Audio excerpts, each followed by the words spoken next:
Good afternoon, everybody. I'm Dave Schimmel, and it's my pleasure to introduce David Victor from the School of Global Policy and Strategy at UC San Diego. David is trained as a political scientist. He's been working in trying to understand the policy, economics, and regulatory issues around climate change for many years. I met David first sometime in the 1990s at an Aspen Global Change Institute. And I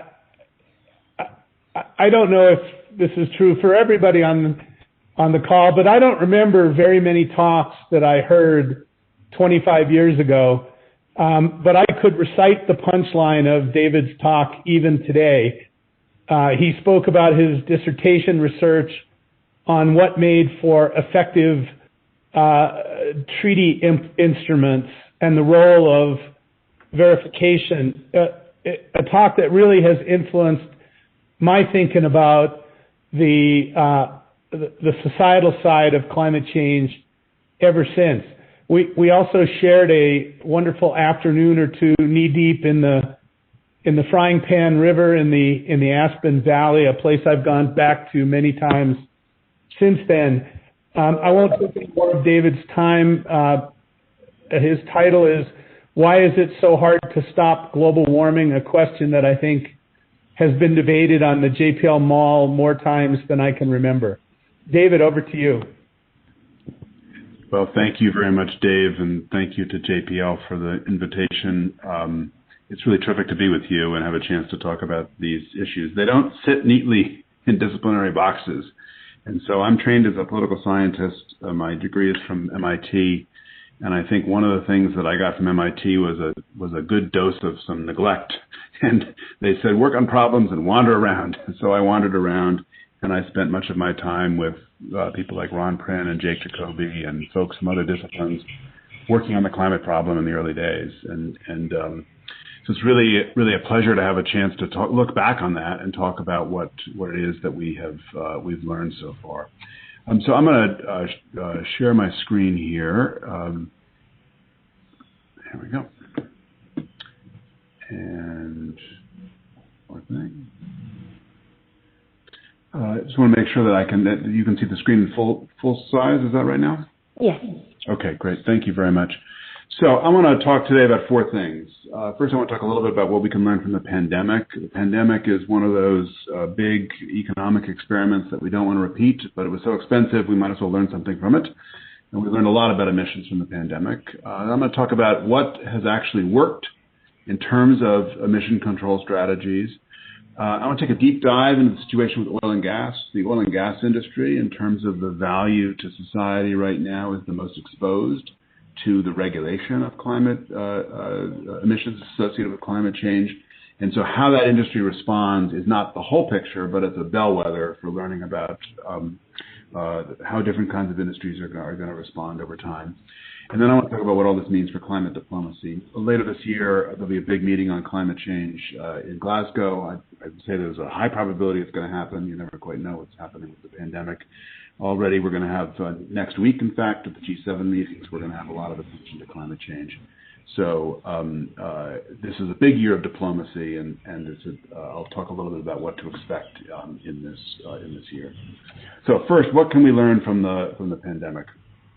So this is from a paper published almost exactly a year ago that looked, by the way, there's a lot of background noise from a video user. I don't know who video user is, but if video user could de-audio, that would be great. That looked at what we've learned from previous economic recessions. Recall that a year ago, we had just plunged into this extraordinary economic recession, and we didn't quite know what the outcome was going to be. To this day, we don't know whether some of the activities that have moved online, like travel, will stay online or come offline, and so on. So there's a lot of uncertainties. But Ryan Hanna, Yang Zhu, and I did some work on what we can learn from past recessions and depressions, and then coupled it to a climate model to get a sense of what all this means for ultimately concentrations in the atmosphere. So the first intuition to take from this is that when you look in history, you see emissions rise as a general rule with the global economy. That's this steady line right here. And then when you have an economic recession, like the first oil crisis, you have a temporary drop in emissions, and then they go back to a previous trajectory. The trajectories in recovery vary a lot here and there. So the second oil crisis, which really was not just an oil crisis, but was stagflation, a macroeconomic crisis induced by shock and macroeconomic adjustment around the world, in particular with the U.S. economy. We had a big decline in emissions for a couple of years and then a recovery. Then we had the collapse of the Soviet Union and then a recovery. And then we had the Asian financial crisis, very brief, and then a massive recovery led by the recarbonization of the Chinese economy. And then we had the 2007-8 crisis here, and then we've had a recovery since then. The recession that we're just coming out of right now, and the economy is coming out of it, even though the global health recovery is far from achieved. At the time, we thought it was going to be about 8% decline in emissions.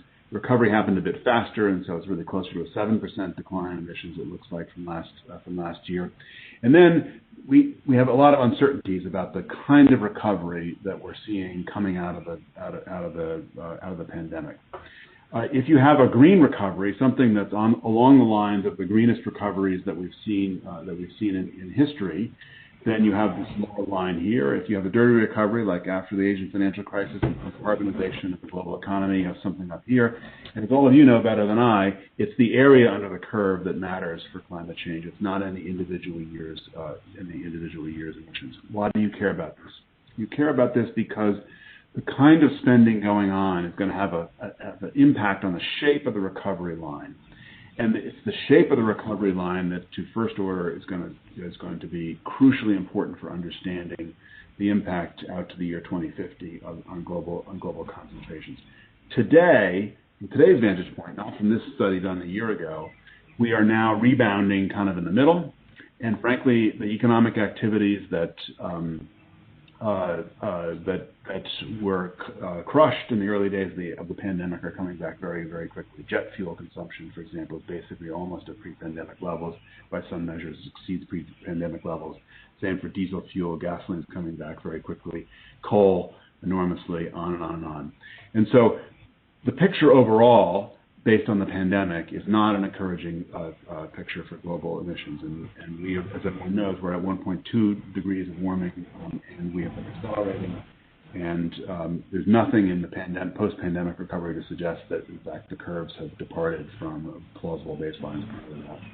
One of the ways you can look at this is look at where the money goes when governments decide to put together big economic recovery packages. And there's a lot of different ways of measuring this. I like this website here called energypolicytracker.org because it's an independent group that's been looking country by country all around the world at where government spending goes, and in particular, distinguishing between whether money is going into green recovery or whether money is going into fossil fuel-based recovery, so the incumbent industries. And so you see India, depending on how you measure things, India has a massive economic recovery package. A lot of it actually going into things other than energy or into clean energy, that's shown in these bars right here, and then a little bit into energy sources.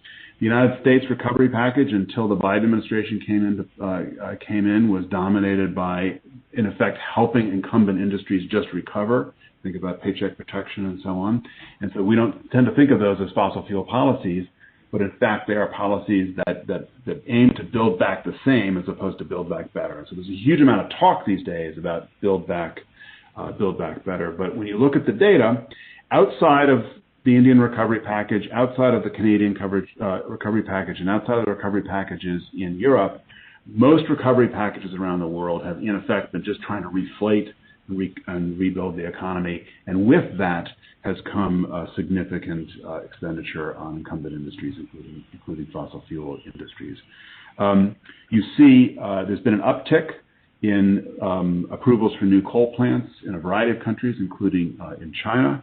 We're not yet back to the kind of 2014 levels of coal construction, but we've seen roughly a doubling against the previous trends in the last year when you go off and measure numbers of coal plants that have approval for construction and so on.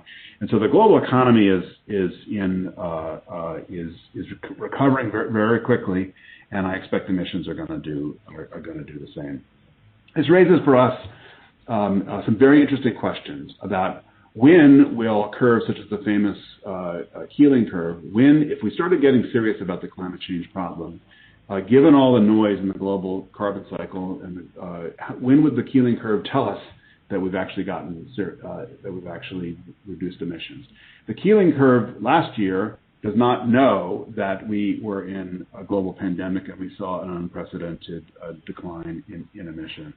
And there's a handful of papers that have now been looking out into the future to draw out the question of how many years would it take before we would be able to detect a departure from the sawtooth noisy patterns that we see in the Keeling curve? When would we be able to say definitively that efforts to control emissions have definitively departed from previous trajectories? And the answer is 10, 15, maybe 20 years, depending on if there's less aggressive policy efforts, it's going to be even longer. Why do I mention that?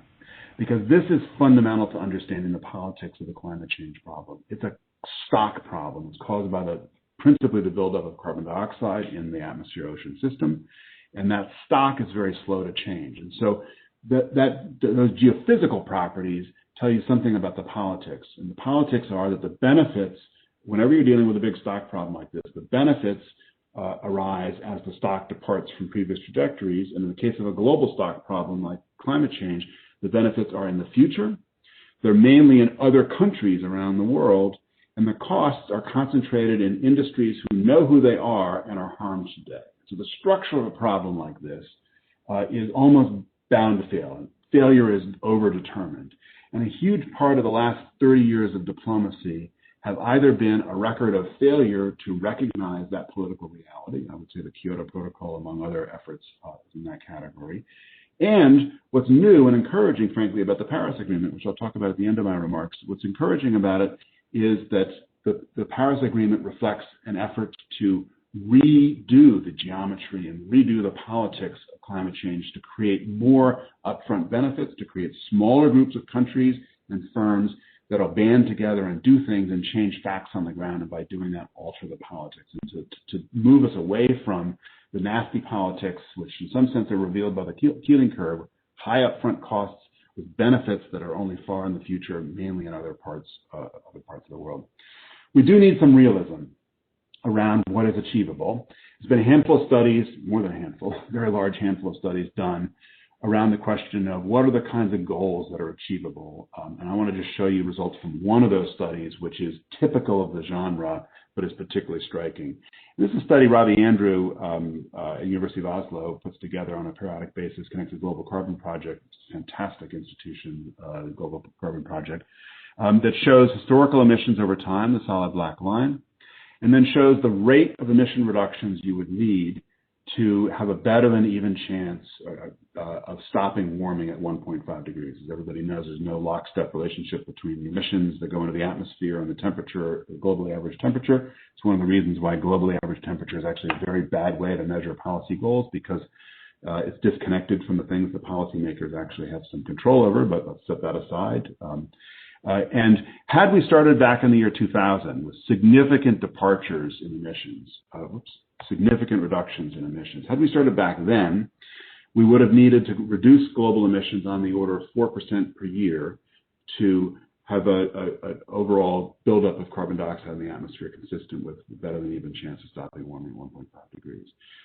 What's 4% per year? 4% per year is almost the rate that the French economy controlled its emissions during the period of the most rapid build-out of nuclear power. And of course, the French government was not building nuclear power and replacing oil in its electric power fleet because it was worried about global warming at the time. It was worried about energy security.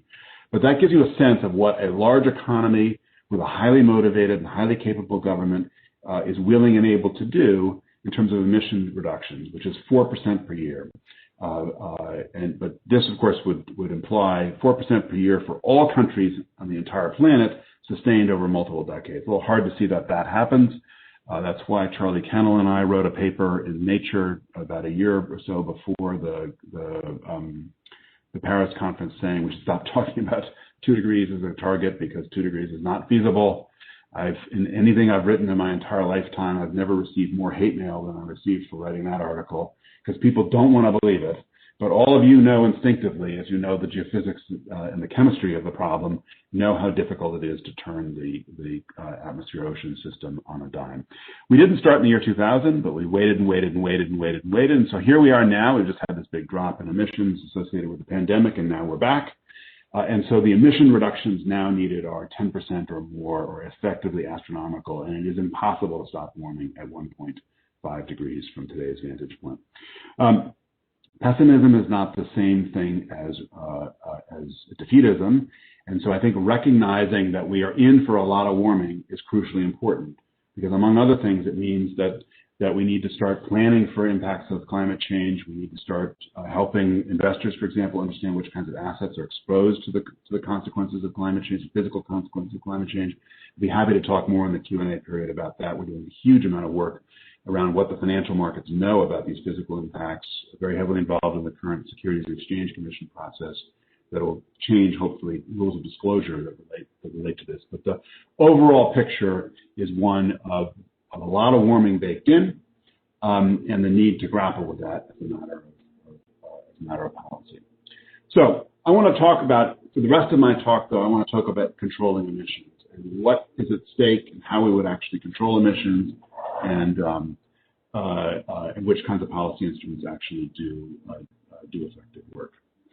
So there's been a lot of talk, just back up a second, there's been a lot of talk about the need to use market-based instruments, carbon taxes, for example. And one of the things that colleague Danny Cohenward and I have done over the last couple of years is gone off and look empirically at whether those policy instruments in fact are having a big impact on emissions, or whether other kinds of policy instruments are having a bigger impact and should get more attention from policymakers. So I want to show you over a couple slides the essence of what we've learned looking at that experience, and draw out what that means for what we should be arguing in favor of for policy instruments going forward. So there has been a huge rise in the use of market-based instruments, whether it's called cap-and-trade systems. This is where you put a limit on emissions, and then you allow companies to buy and sell the right to pollute under that limit. That's the system that California has, the California cap-and-trade system. That's the system that the Europeans have in place, the emissions trading scheme, or system ETS. Or you can put in place a carbon tax. That's the system that Sweden has. That's the system that the UK government had for a while. Many companies now, in effect, have internal carbon taxes where they put a price on emissions. They don't fix the quantity of emissions, but they put a price on emissions, and then that creates an incentive to internalize those costs and alter behavior. This slide here shows on the left, this panel right here, shows on the left over time, which is the horizontal axis, shows the percentage of global annual emissions, which is the vertical axis, shows the percentage of global annual emissions coming from places that have a market-based instrument, a cap-and-trade system or a carbon tax. What you see is early on in the 1990s, there were a couple. Poland actually had a tiny carbon tax for a little while. There was a big increase in 2005 with the creation of the emissions trading system in Europe. Then the California system came along, and so on. If you look at today, the most interesting new systems are emerging in China, in a series of pilot projects being developed in a series of Chinese provinces that eventually will spread, or so the Chinese government claims, will eventually spread across the entire Chinese economy.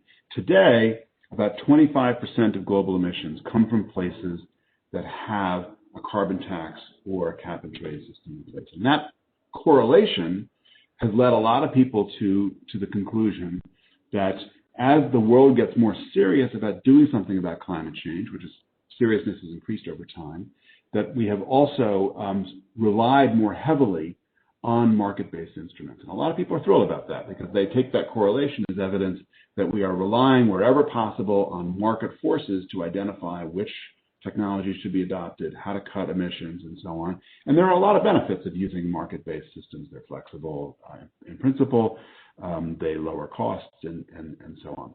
So that's the starting point for this study that Danny and I did. We released it in the U.S. late last year in a book from Polity Press. That, as everyone knows, correlation is not causation, and you can begin to see the problems of that argument when you look at the right-hand panel here. The right-hand panel shows the same data set. This is an amazing data set the World Bank organizes, and anyone who's interested in emissions trading and carbon tax systems should go to the study that comes out every year. The next one's going to come out any moment now, which is a carbon pricing trend study that the bank releases. And the horizontal axis here is the percentage of global emissions, and the vertical axis is the price level. So 85% of global emissions are coming from places that some of them have cap and trade systems or carbon tax systems in place, but because of the way they're designed, the price level is effectively zero. Some places have carbon tax or cap and trade systems with price levels on the order of $10 or less. The northeastern states of the United States are an example of that. There's a scheme up there called RGGI, and several states are in the process of trying to change RGGI and facing a huge amount of political pushback against that. Connecticut in particular is a major item that everybody in Connecticut, or almost everybody in Connecticut, is talking about when they're not talking about the pandemic. And then we have systems that have price levels on the order of $10 to $20 a ton. California, for example, $18 a ton is our cap and trade system right now. This is the European emissions trading scheme right here, which is now trading at about $50 a ton. And then you have a tiny number of systems, a tiny fraction of global emissions where the price levels are very high, above $50 a ton. Let me put some of these numbers into perspective. $10, $20 a ton is what we sometimes see equivalent in the oil markets over a week of volatility. What's called the social cost of carbon, which is the overall cost to society of emitting 1 ton of carbon, where you go off and you measure all the possible impacts everywhere in the world of that ton of carbon as it equilibrates through the climate system and discount them back to the present day. And you say, how much does that cost society overall? Today, it's about $50 a ton. There's a whole series of studies about to be published. Some of them are starting to come out partially that suggest the social cost of carbon might be much higher, like $100 to $150 a ton. Almost no place in the world is charging through its cap and trade system or its tax system prices at that level. And that's the core problem that we need to grapple with here, which is that we've gotten very good at using these policy instruments, but not very good at designing them in such a way that they actually cause the emission reductions that are consistent with the costs of that pollution. And that's the puzzle that Danny and I work on through the book.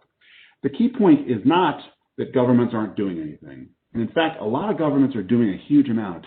What they're doing, though, is not using these market instruments. They've all learned the logic of the market instruments, but everything that we as economists who design these instruments like, the flexibility, the fungibility across different sectors and so on, those kinds of attributes are horrifying to politicians who are in the business of getting elected and staying in office. And that requires the capacity to figure out and manage actively who pays the cost of different kinds of policy instruments. And so policy instruments that are designed for flexibility and fungibility are actually politically huge liabilities. And that's the core insight that's come out of this work. And the reason the insight matters is because almost all the advice that expert policy analysts have been giving governments has been, whenever possible, use a market-based instrument. And when you go look at the data, which we've now done for the first time systematically all around the world in this book, when you go look at the data show you that if you follow that advice, you're going to end up with policies that systematically underdeliver because they're political liabilities. It's not the case that places aren't doing anything, though. And so let me just show you in one slide. I think this is the last slide I have for this part of the talk. It's not the case that I'll show you one slide that shows what's happening in California. There's a little thumbnail sketch down here of this book that we just had come out called Making Climate Policy Work from Polity Press. So I'm going to use the example of California. And in California, we have a cap and trade system, as I mentioned earlier, where prices are bouncing around between $10 and $18 a ton, now roughly $18 a ton and stable because there's regulation in place that sets that at the floor level. Our what's called renewable portfolio standard, which is the policies in California that require the use of renewable electricity, solar and wind principally, a bit of geothermal. They cost the economy about $60 to $70 per ton. Our low carbon fuel standard, which is the principal strategy by which California controls emissions in the transportation sector, is now trading at just about $200 a ton. There's a variety of other policies in what's called scoping plan, and then there are even more policies where the money that comes from the California cap and trade system when the permits are auctioned off, that generates a lot of money, and some of that money gets spent on climate projects. Some of those climate projects have a cost of more than $10,000 a ton, on average about $500 a ton. So what's my point here? My point here is that California is an emblematic example of a real political jurisdiction with policy leaders who are under pressure to do something about climate change, who are using a market-based instrument. But when you look behind the curtain, behind the facade, at what's doing the work, it's almost all regulatory instruments. And it's not because California's policymakers are stupid and they were asleep during Economics 101 and they didn't learn how to use market-based instruments and the beauty of using a market. It's because they were wide awake in Economics 101 and they were horrified by what they saw, because everything that we love about these flexible market-based instruments makes their job as politicians harder, because their job as politicians is to manage the incidence of costs and benefits across different groups according to what they're willing and able to pay, and frankly what they're willing to bear politically. So this is a very important set of insights, and the reason I wanted to include those in the talk today is because as the world gets more serious about climate policy, it's going to be paying a lot of attention to which instruments really work, and almost everything you hear about the kind of accepted wisdom on the policy instruments that work best is going to be market-oriented, and almost all the data suggests that that's wrong. So I want to talk for a little bit about what all this means for technological change. And the reason we have to pay attention to technological change is because the ultimate solutions to the climate problem are going to be technological in nature. They are going to be technologies that allow us to continue to prosper economically while decoupling that economic prosperity from emissions. Strategies that involve using less, traveling less, hardship, and so on. Those strategies are interesting to some people. They are almost guaranteed to fail politically.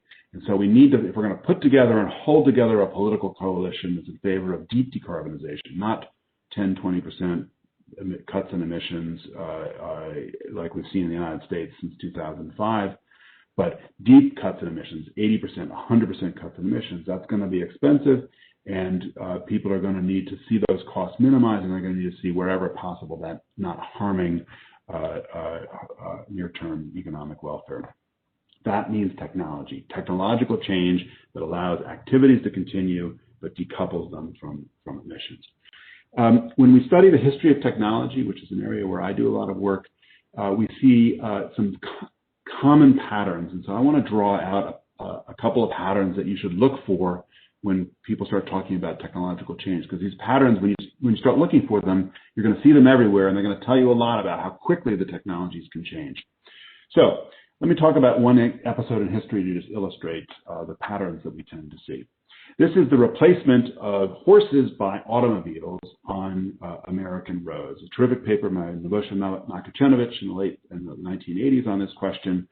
And so here we have the number of vehicles in the vertical axis over time. This is the horizontal axis. And the red are horses. Oops. Quite sure why it keeps doing that. And the red are horses, and the blue are automobiles. And so here you have replacement, one technology for another, within a roughly common road infrastructure. They have different fueling infrastructure, of course. Horses don't eat gasoline and cars don't eat hay, but they had a common road infrastructure, which meant that the diffusion from horses to cars could be faster. Those of you who spent time in Boston know that it not only was a common road infrastructure, it was an identical road infrastructure. It feels like nothing has changed since 1900 in the quality of Boston and the straightness of Boston roads.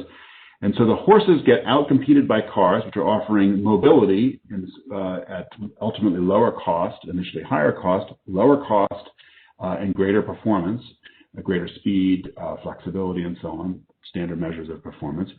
And the total number of vehicles continues to rise on the logarithm as the horses are replaced from the roads and put on menus, and the cars rise and then ultimately take over the marketplace.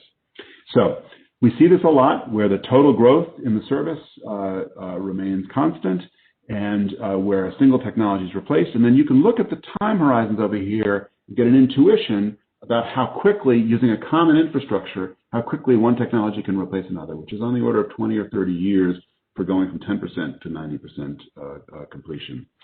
We see this all over the place, and typically we measure this with S-shaped curves, where early on you have a technology that's occupying a small niche and getting better in that niche and improving, gaining market share, coming down in cost, improving in performance. And then as it breaks out of that niche, it engages in widespread diffusion, and then eventually, as it becomes pervasive across an economy, it rewrites the rules such that the old technologies can no longer come back. And this is a process that's technological. It depends on the performance of technologies. It's a process that's regulatory in nature. It depends on the nature of the regulations that are in place and so on, where regulations initially block new technologies from entering into the marketplace. Think, for example, some of the cyber rules that people have tried to use against new technologies. The example of the automobiles I mentioned earlier, famously in Britain, when automobiles were first introduced, the horse lobby was not very happy about that. So the horse lobby organized to require anybody who had an automobile to have somebody walking in front of the automobile with a flag, thus making sure that no horse could possibly be scared by the automobile. They might have been scared by the flag, I suppose, but guaranteed through a regulatory measure that the automobiles could not do what automobiles were going to be best at doing, which is to drive quickly.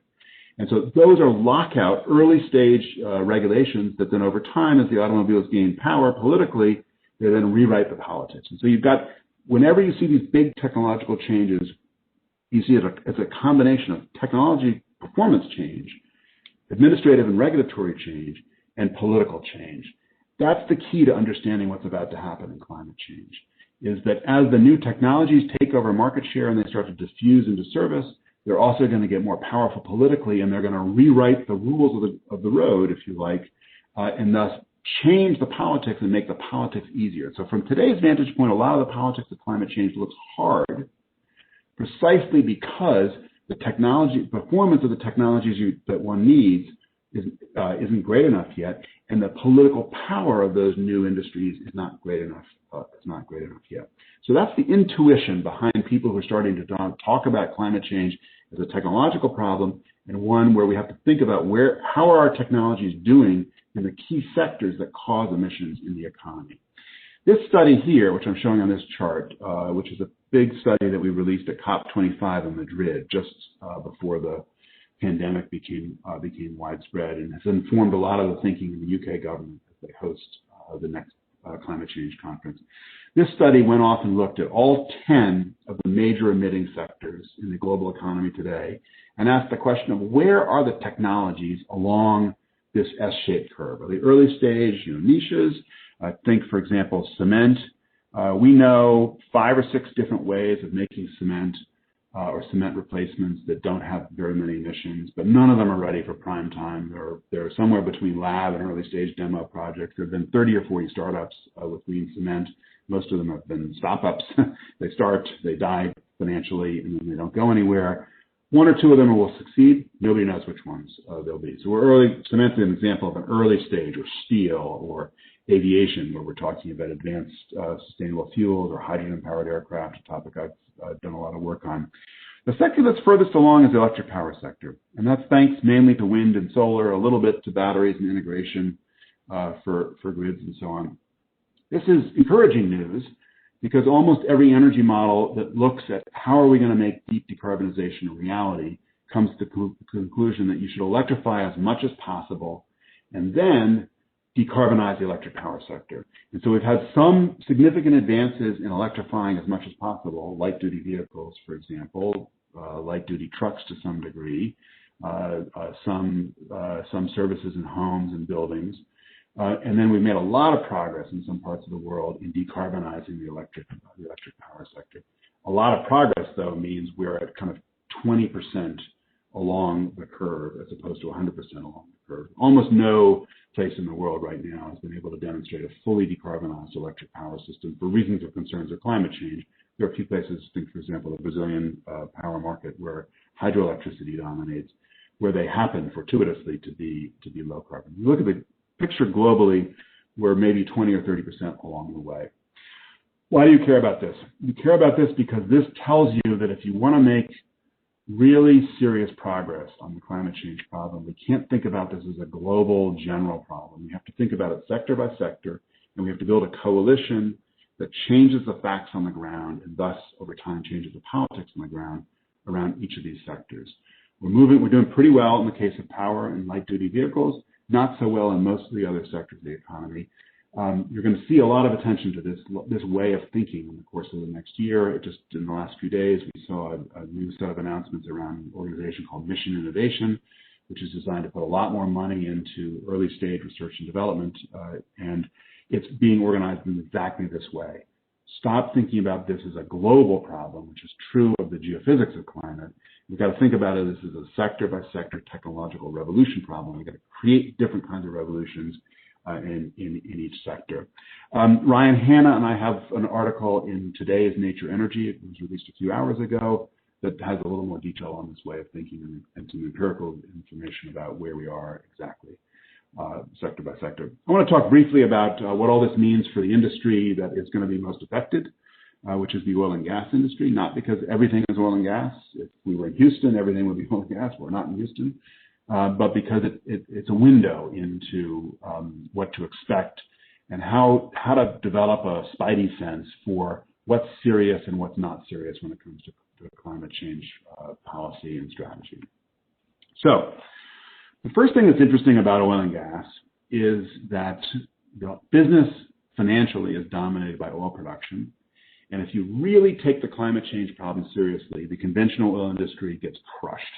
I think that's a technical term for it, just completely crushed. So I want to illustrate that with one slide that came out of a study that was released about 10 days ago by the International Energy Agency in Paris. And they asked the question, if we had net zero emissions globally by 2050, what would need to happen in order to get to net zero? Net zero is an interesting concept because zero is a small number, and because so many governments and so many firms have announced net zero targets such that about 70% of global emissions today come from jurisdictions that have net zero by mid-century targets. Most of them are 2050, China is 2060, but this is a huge departure from where we were in the past. So the International Energy Agency said, okay, what does that mean for different industries? What does that mean for different countries? What does it mean for investment patterns and so on? I want to just show you one conclusion from this study, which is shown in the left panel right here. And this shows you what happens in a world of net zero emissions by 2050, what happens to the production of oil. So today, we're almost 100 million barrels a day of oil. Those of you who follow this industry closely will see that the IEA data are about 92, 93 million barrels a day. That's because what counts as oil is actually highly contested, and so there are different liquids, and other data sets suggest that we're at closer to 100 million barrels a day. Let's just call it 100. You go from being 100 today to being 20, roughly, in the year 2050. So a 4 to 5-fold crushing reduction in consumption. And what's left over here, the oil that's being consumed here, almost none of it goes into today's dominant oil uses like refining into diesel and jet and gasoline and so on. It almost all goes into plastics and other forms of petrochemicals because there's just no substitute for oil right now. People working on that. So that's a crushing. The other part of this that's even more devastating for Western oil companies is that the share of oil production dominated by OPEC, which is currently about 1/3 of global production comes from OPEC, almost doubles to more than half. And that's because the OPEC countries, led by Saudi Arabia, but Abu Dhabi is similar, Kuwait's similar, Iran's kind of a train wreck, so I'm going to set Iran aside for a moment. The OPEC countries have very low lifting costs and very low risks for taking existing fields, expanding them, and increasing output. And so what happens in effect is that total oil consumption craters, And then what's left over is dominated by the lowest cost producers in the world, who are systematically the countries that are endowed with vast, easy to tap oil resources. And those are exactly the countries and markets where the Western oil companies have essentially no role to play. And so the Western oil industry gets destroyed. That's one interesting implication of this. The other interesting implication of this is what happens to natural gas. And this is from a paper that came out, that I wrote, that came out connected to this initiative that Engine Number One has organized against Exxon. That was very much in the news last week. So until 2 years ago, almost all mainstream projections for consumption of future hydrocarbons, they said, hey, oil consumption might go down a little bit. Coal consumption is probably going to go down a lot in the future, but gas is robust. The future is bright for gas. Gas is a transition fuel, and that's because gas has a very high power density. It's clean compared to other fossil fuels, half the emissions per unit energy compared with coal, for example, and extremely easy to store when it's used in electric power systems. And so if you think the world is going to become more dependent on electricity, you would think that the world would also become a lot more dependent on natural gas, because natural gas is so flexible as a power generator, and it can help integrate renewables on the power grid and so on. That's the logic that people have used. That logic is starting to fray. And that, to me, is what is most interesting. And if I were in management of a big oil and gas company or a gas and oil company, that's what I would be most concerned about. And so you see these colored lines are projections into the future from different groups, like the IEA in Paris. This is BP, used to be British Petroleum, now it's just BP. For a while it was Beyond Petroleum, then it was Burn Petroleum, and now it's with BP. Here's Shell, which does some scenarios. Here's Exxon's projections here.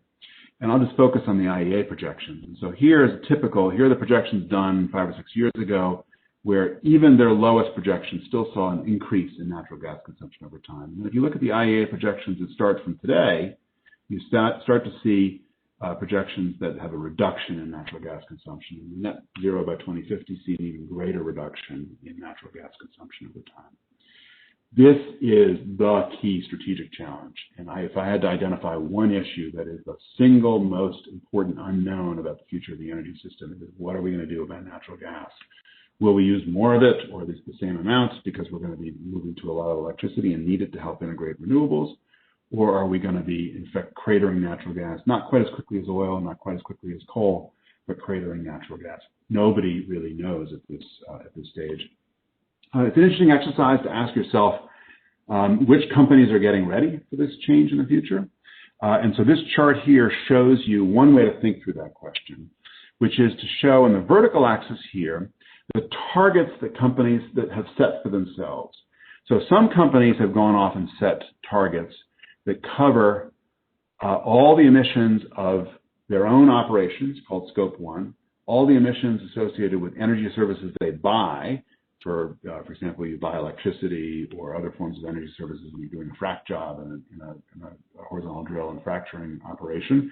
So that's called Scope 2 emissions. And then Scope 3 is the gorilla in the room, which is the emissions caused by the way your product gets used.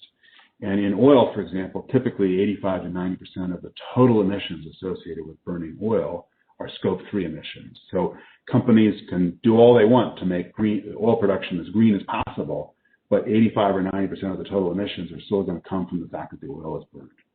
So the vertical axis is showing the targets being set. Other firms have set either no target, or they've only set intensity targets for their Scope 1 emissions, so trying to green up their inside the fence line operations, but then said nothing basically about what's happening to the way their product is used. And then the horizontal axis here shows whether companies are doing the single greatest indicator that a company is taking a problem seriously is they alter their capital expenditure budget. And so on the right-hand side here, we have large shifts, relatively speaking. Nobody's made massive shifts yet. Large shifts in capital budgets or small shifts in capital budgets shown on the left-hand side here. And to me, what's interesting is the Western industry is bifurcated right now. You got all these firms up here, Repsol, the Spanish firm, even ENI, the Italian firm, and so on. You got all these firms up here that have aggressive targets. They don't have a clue how they're actually going to meet their targets, but they're aggressive targets, and they're starting to move capital into decarbonized industries. And then you have these firms down here, which are modest targets, and basically not shifting the capital budget. These firms are based in Europe, where they're under existential pressure to do something, lest they disappear and lose license to operate. These firms are based in the United States. They have a different set of political pressures, at least until last week. And what you're going to see is these firms in different ways move to the upper right-hand corner. Last thing I want to say, and then I'm going to stop, is what does all this mean for climate diplomacy? I've already suggested a little bit. One of the things I've suggested along the way is that your measure of whether COP26 later this year is a success should not just be whether everybody leaves with some kind of grand global agreement and countries have updated their pledges for what they're going to do to control their emissions at home, the so-called nationally determined contributions. They'll do that. That'll be in the news. Your measure for success for COP26 should be whether there are concrete plans in the major emitting sectors for causing and sustaining these technological revolutions we need in those different sectors. That's what the UK government is trying to push really hard, and it's exactly the right strategy. And there are some signs, some early signs of success in that regard. What I want to talk about with regard to COP26 is the basic math of the climate problem. First, this is the U.S. pledge, which was announced the end of last month, 50 to 52% reduction in emissions below 2005 level. I don't think anybody really knows how you can make that goal. But the rest of the world is so thrilled the United States is back that I think people aren't paying close attention to that question. But where I want to close is on the question of leadership.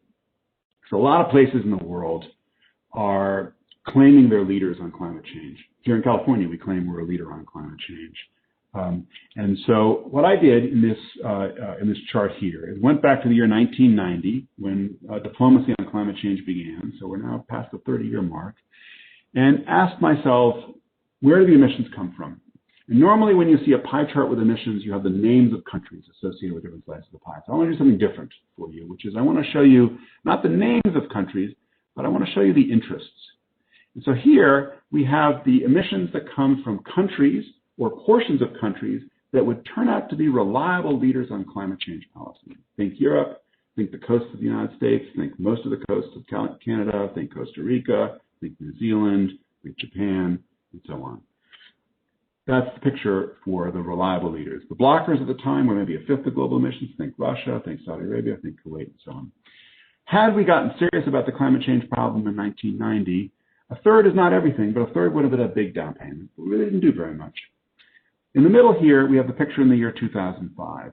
So the global economy, especially in the Western nations, expanded rapidly. We didn't do very much about controlling emissions, and so the reliable leaders' share of the total didn't really change very much. And here's the picture today, essentially today, a little bit out of date, delays in the data sets, which is the fraction of global emissions has shrunk coming from the leaders, whereas the blockers remain the same. And that's the core strategic problem in climate change, and a deep irony around the climate problem, which is the more that the leaders do, the more that Europe does, the more that California does to address the climate problem, the less relevant you become to the problem because your emissions go down, while the emissions of the rest of the world go up. And so leadership has a role to play, but only if leadership generates followership. And that, I think, is a lesson that's been lost a lot in the discussions about the politics of climate change. The leaders often have meetings with other leaders, and they tell everybody how thrilled they are that they're leaders. But it's actually convincing the followers, driving down the cost of technology so that technologies are easier to adopt in the rest of the world. If that's what leaders end up doing, then leadership will generate followership. We in California probably need to do a little more thinking along these lines. As the U.S. government regains the mantle of leadership around climate change, and as Europe continues to hold the reliable global leader position on climate change, they too need to pay more attention to this. Because if the leaders get thrilled with themselves about all the things they're doing, but the followers don't follow, then the problem just gets worse. And ultimately, we don't actually achieve the goals we're trying to achieve. And with that, I'm going to stop and look forward to the discussion.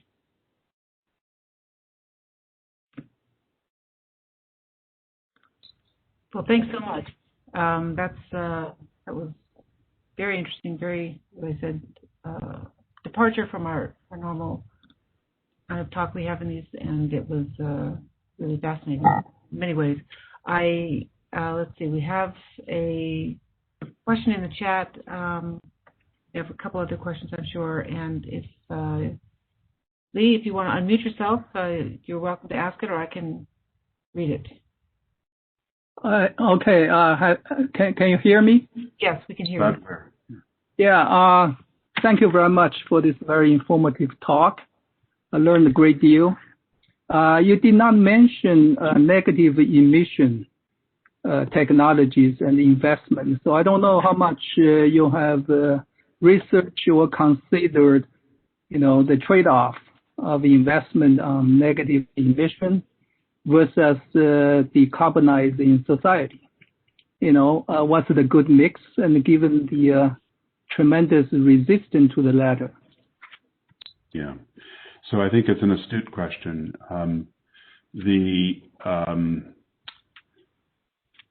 There is no doubt in my mind that there's going to be a big role for negative emissions, especially as we try to get to zero, because we're not going to be able to decarbonize all the industrial sources, and there are going to be parts of the world that aren't going to decarbonize for various reasons.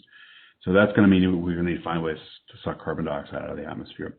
The part of that equation that my group's done the most work on is on engineered systems. So like what Carbon Engineering, Climeworks, and others have been doing, building machines to at low concentration suck carbon dioxide out and put it underground or utilize it for purposes.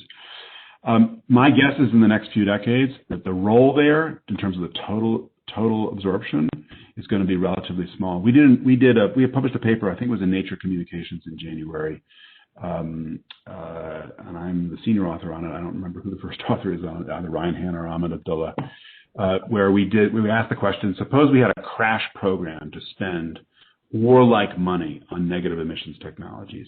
How quickly could those technologies scale up, given what we know about the history of other technologies scaling up quickly? And the rates of scaling, even if you spend massive amounts of money, the rates of scaling are slow enough that it still takes several decades before they end up having a huge impact on the global concentration.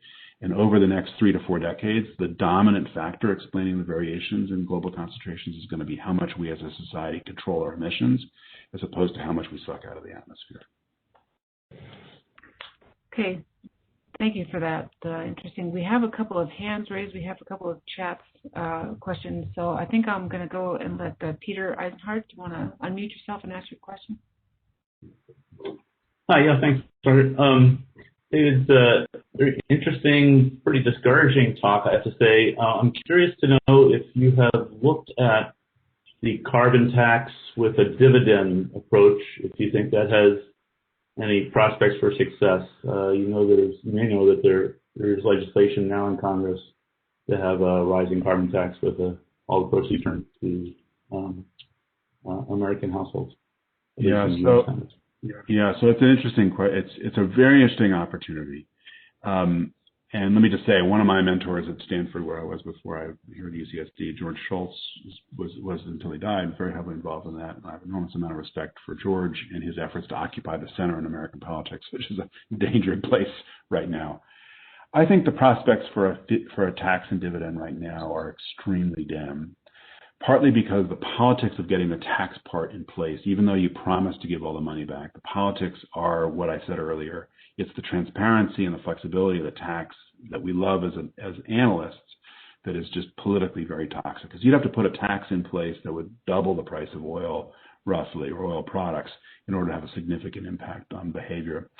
The dividend part of it is interesting, but politically very, very expensive, because you take all the money and you give it back. And one of the things we've learned from market instruments around the world is that if some of the money is held back and used for worthy purposes like new technology and so on, it can have a much bigger impact on emissions. And then you get into a nasty fight about how much of the money you're going to hold back and so on. And then what happens is the coalition in favor of your tax and dividend then explodes. And so I think it's interesting that there's the Citizen Climate Lobby, the Climate Leadership Coalition, and a handful of other groups, and there's, as you mentioned, legislation that's in draft form, as it were. So people talking about it. I see zero traction outside of kind of elite circles for that idea right now. Okay, thank you. We have one more question, and then I'll just read some of these from Ala. Do you want to unmute yourself? Yes, Margaret, thank you very much, and thank you for a fascinating talk. In your very last slide, is it correct to assume that the gray area in those pie charts were basically the rest of the world economies that have been growing over that time period?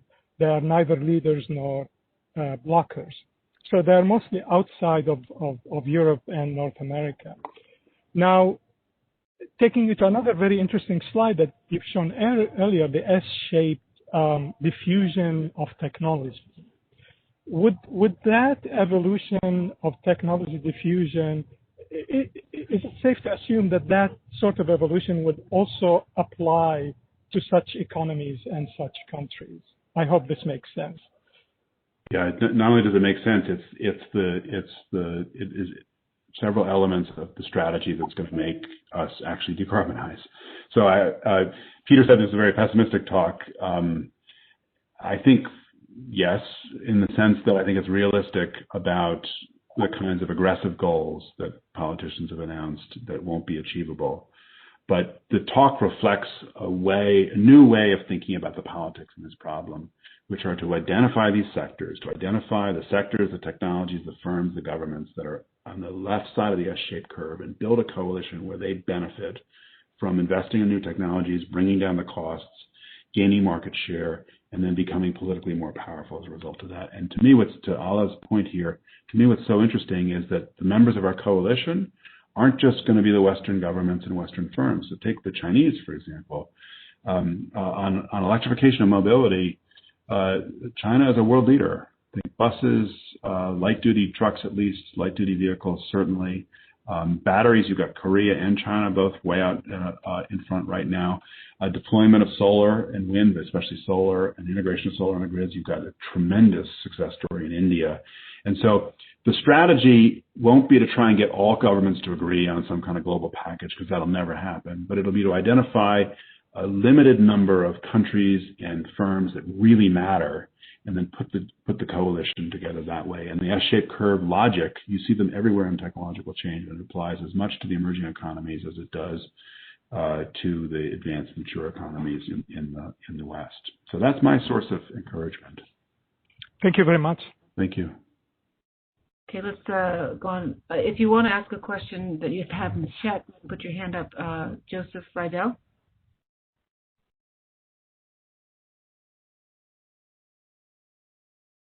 We can't hear you. You may be double muted, Joseph. See, in the interest of time, let's go on to Sierra Malmberg, and Joseph will come back to you if you can. Sierra? Yeah, my question I put in the chat as well is at the beginning you said the government should not be the main motivator to push climate change due to like the political motives, which make a lot of sense. So it's not technically their fault entirely. So then I didn't quite catch or if you said it all. Who do you think, or what does the data say, who should push that objective? Yeah, so let me set aside the issue of whose fault it is and whether they're feeling guilty and so on. It's a larger discussion that might need to involve alcohol. But I think, to me, what's interesting, having looked at this question now over several decades, is there's a really, really important role for activism here. And this comes from somebody who does a lot of work with companies trying to figure out strategy and so on. When I ask myself, why are firms really motivated? Why were all those European oil and gas companies in the upper right-hand corner of that chart that I showed? It's not just because they see regulation happening and they see carbon taxes potentially and a variety of other policy instruments. It's that the leadership of these firms is concerned that some horrible existential harm is going to come to the firm or the whole industry if they don't get serious about the problem. And then they totally change strategy and they start searching for alternatives. They collaborate with other firms and with governments and search for alternatives. And that's what we're seeing in Europe right now with, for example, Equinor, which is the lead on a big carbon capture and storage project called Northern Lights, which is will move carbon dioxide in liquid form by ship all around the North Sea, injected underground. It's the initiatives to reduce fugitive methane emissions that many oil and gas companies now are pursuing because they see if they don't get their act together on that problem, they're going to get crushed politically. And so there's a lot that motivates firms to invest in innovation and change technologies and so on. but and some of it is classic regulation, as I talked about. But the role of these existential threats has been underappreciated, I think, by people who study policy, because when the firm sees people supergluing themselves to the front door of the firm in protest, they react very, very differently. And it's very hard for us as political scientists to measure that systematically because it's all kind of a little crazy and hard to pin down numerically. But the impact, the behavioral impact of those kinds of actions is really, really huge. So you're saying that once the company sort of sees the threat to themselves, that's when they start changing rather than anyone pushing it on them? It's the firm corporate leadership that sees that they have a problem that they can manage with small changes in behavior and treat it as a compliance problem. They treat that as a normal kind of operational compliance problem. When they see a problem that threatens the existence of the firm or the industry existentially, they alter their strategy and they overinvest in radical solutions, and they invest in searching, often with other firms, for those kinds of solutions. And that's going to be what opens up these new niche markets and new technologies and brings them into being. Awesome. Thank you so much. So we are at 4 o'clock. I don't know if you want to take a few more minutes. Yeah, let's take a couple more, and then happy to stay for a couple minutes. Thank you. Kyle, do you want to ask your question? I don't think we have, unless we have Joseph. Let me just see. Joseph, are you unmuted now? No, Kyle, go ahead. Thank you, Professor Victor, for the excellent talk. My question is a bit of an extension upon what we talked about here, which is that with the coming crises associated with climate change, such as famines, natural disasters, displacement, do you think that these challenges will bring countries together or drive them further apart? It's a good question. My sense is that they will mostly drive them apart. And that's because the crises associated with the impacts of climate change will have cross-border consequences that will require that countries, for example, grapple with issues of immigration that they're also already grappling with, and often very poorly. It's possible that in a world we had much stronger international institutions and trust, that some of these problems would bring countries together in a greater degree. But I think that's not the world we live in right now. We live in a world where trust levels overall are low, trust in government is relatively low, and where the premium on unilateral solutions or solutions that governments can control, that premium is relatively high. So in terms of the overall impacts of climate change, my guess is it's mostly going to drive countries apart. That's one of the reasons why the national security community, my colleague at Brookings, John Allen, who used to be the head of U.S. forces in Afghanistan, he and I have spent a lot of time on these issues in the national security context in the intelligence community. That's one of the reasons why those communities are now very focused on climate to varying degrees, because it multiplies, if you like, some threats, in particular transborder threats. Last thing I'll say very briefly is it's an open question right now, I believe, as to whether the solutions to the climate change problem will bring countries together in the sense that it'll create bigger markets for technologies that will then get better because they're bigger markets, and then those technologies will get bigger and bigger market shares. The history so far suggests that's good news for decarbonization. So think about solar power, for example. In the early days of the solar industry, it was the German Energiewende. So the early days of solar spoke German. And then as it scaled up for production, it spoke Mandarin. And now, with deglobalization, there's this effort to onshore production lines and to have it speak lots of different languages, all of which will reduce the power of solar, and also, frankly, will reduce the competitiveness of solar relative to what it could be otherwise, because the big market shares that came, for example, from Chinese globalization of production, or globalization of the market, those improvements require a big market. And so one of the things I'm very concerned about, and you're going to see more of this certainly from my research group, is how does the erosion of trust in global institutions affect the ability of the technologies we need for decarbonization to really improve rapidly and gain bigger market share. So we have, I think, 2 more questions. One from Dave Crisp and one in the chat that I will read. So go ahead, Dave, and I think we'll cut it off there because we have Okay, it's a quick question, David. It's just that now that we can monitor greenhouse gas emissions with increasing sensitivity and resolution over the globe from space, what impact might that have on policy, especially in the context of increasing climate impacts? Well, it's a very good question. And Dave Schimmel and I were talking about this earlier today. It's unbelievable what the scientific community has done. It's just truly extraordinary. So I want to distinguish the increased capacity to measure emissions from the increased capacity to understand physical impacts, because they're going to have different political effects. The increased capacity to understand emissions, I think, is going to make it possible to have industry-wide, high-precision industry-wide emissions control programs and expectations of compliance. That's what you're seeing right now with regard to methane emissions in the oil and gas industry. Is compared to 10 years ago, it's just truly extraordinary. They're not done yet, but it's truly extraordinary, and the monitoring capacity improves that. So that, I think, is going to be very, very good news.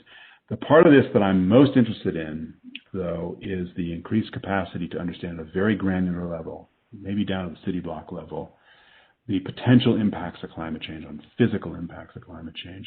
Why does that matter?